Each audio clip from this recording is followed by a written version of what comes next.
नागा साधु कौन है? नागा साधुओं के बारे में 7 तथ्य जिनको जानकर आप रह जाएंगे हैरान। नागा साधु उन साधुओं में से है जो हमेशा अपने शरीर पर राख लपेटे रखते हैं।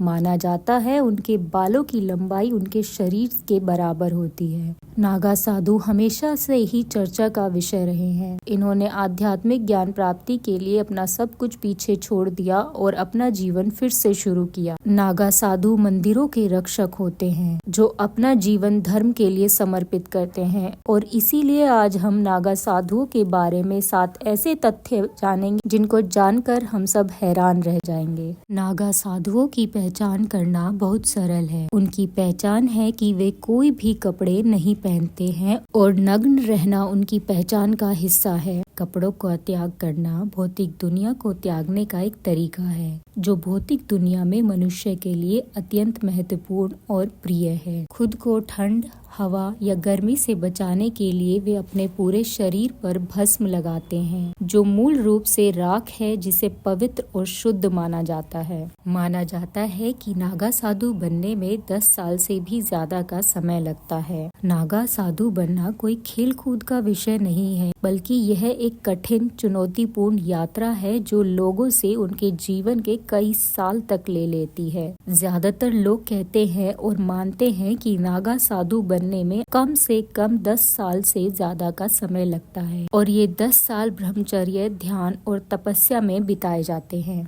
नागा साधुओं का अंतिम संस्कार नहीं किया जाता। ज्यादातर हिंदुओं का मृत्यु के बाद अंतिम संस्कार किया जाता है, लेकिन नागा साधुओं के पास जीवन और अपने मानव शरीर को त्यागने का एक अलग तरीका है। माना जाता है कि जब नागा साधु अपना जीवन त्यागने के लिए तैयार होते हैं तो उनके शरीर को धरती के नीचे दफना दिया जाता है। एक और प्रथा जिसका कई लोग पालन करते हैं वह यह है कि उनके शरीर को एक पवित्र नदी में विसर्जित कर दिया जाता है, क्योंकि ऐसा माना जाता है कि ऐसा करने से सीधे स्वर्ग की ओर प्रस्थान होता है। नागा साधु बनने से पहले वे अपना पिंडदान करते हैं। पिंडदान एक अनुष्ठान है जो हिंदू अपने पूर्वजों के सम्मान में करते हैं, और यह केवल उनकी मृत्यु के बाद किया जाता है ताकि वे परलोक में आसानी से जा सके। लेकिन नागा साधु जब इस प्रथा में दीक्षित होते हैं तो वे जीवित रहते हुए अपना पिंडदान करते हैं। ऐसा क्यों? ऐसा माना जाता है कि नागा साधु बनना व्यक्ति का बिल्कुल नया जन्म है और पिंडदान भौतिक पृथ्वी पर उनके जीवन के अंत का प्रतीक है। नागा साधु योद्धा और आध्यात्मिक साधक भी है। नागा साधुओं के बारे में एक और अनोखा तथ्य यह भी है कि वे सिर्फ आध्यात्मिक लोग नहीं हैं जिन्होंने भौतिक जीवन को त्याग दिया है और ब्रह्मचर्य का जीवन जीते हैं। वे योद्धा भी हैं जिसने हिंदू मंदिरों और लोगों को आक्रमणकारियों और हिंसा से जमकर बचाया। उन्हें मंदिरों और पवित्र भूमि की रक्षा के लिए मार्शल आर्ट और हथियारों का प्रशिक्षण दिया जाता है और वे तलवारों, त्रिशूलों और अन्य हथियारों से लड़ना जानते हैं। नागा साधु प्रतिष्ठित मसान होली खेलते हैं। होली रंगों और मौज मस्ती का त्योहार है। विचित्र पीले रंग से लेकर खुशनुमा गुलाबी, लेकिन नागा साधु रंग से नहीं बल्कि राख से खेलते हैं। मसान होली भस्म से खेली जाती है जो अंतिम संस्कार की चिताओं की राख है, और राख से खेलते हुए दूसरे नागा साधुओं पर लगाया जाता है। पवित्र राख के साथ यह खेल भगवान शिव के लिए एक सम्मान है, जिनके बारे में कहा जाता है कि उन्होंने सबसे पहले सांसारिक सुखों को त्यागने वाले तपस्वियों के लिए और उनके साथ मसान होली खेली थी।